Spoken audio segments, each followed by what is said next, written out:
335 മുതൽ ജെറുസലേമിലും 5ഉം 6ഉം നൂറ്റാണ്ട് മുതൽ ഗ്രീക്കു സഭയിലും ലത്തീൻ സഭയിലും കുരിശിന്റെ പുകഴ്ചയുടെ തിരുനാൾ കൊണ്ടാടി തുടങ്ങി. കോൺസ്റ്റന്റൈൻ ചക്രവർത്തിക്കുണ്ടായ ദർശനമാണ് ഈ തിരുനാളിനുള്ള ഒരു കാരണം. 326-ൽ ഹെലേന രാജ്ഞി യഥാർത്ഥ കുരിശ് കണ്ടുപിടിച്ചതും തിരുനാളിന്റെ പ്രചാരണത്തിന് കാരണമായി.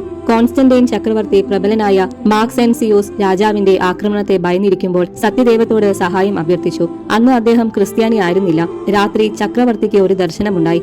ആകാശത്തിൽ കുരിശാകൃതിയിൽ ഒരു പ്രകാശവും കുരിശിനെ വലയം ചെയ്യുന്ന വൃത്താകൃതിയിലുള്ള ഒരു ലേഖനവും. ഈ അടയാളത്തിൽ നീ വിജയം വരിക്കുമെന്നായിരുന്നു എഴുതിയിരുന്നത്. ക്രിസ്തു പ്രത്യക്ഷപ്പെട്ട് ചക്രവർത്തി ദർശിച്ച അടയാളം പതാകയിൽ ചേർക്കാൻ ആജ്ഞാപിച്ചു. അങ്ങനെ കോൺസ്റ്റന്റൈൻ ചെയ്തു. യുദ്ധത്തിൽ വിജയം വരിച്ചു. താമസിയാതെ മതപീഡനം നിർത്തിയതായും ക്രിസ്ത്യാനികൾക്ക് സ്വാതന്ത്ര്യം നൽകിയതായും വിളംബരവും ചെയ്തു. അതാണ് 313-ലെ പ്രസിദ്ധമായ മിലാൻ വിളംബരം.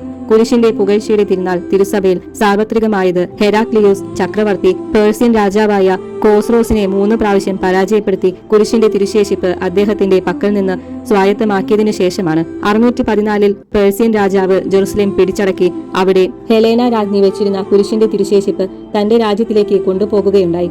629 സെപ്റ്റംബർ 14-ന് ജെറുസലേമിൽ കുരിശിന്റെ തിരുശേഷിപ്പ് പുനഃസ്ഥാപിച്ചു. അന്നു മുതൽ കുരിശിന്റെ പുകഴ്ചയുടെ തിരുനാൾ തിരുസഭയിലാകമാനം കൊണ്ടാടാൻ തുടങ്ങി.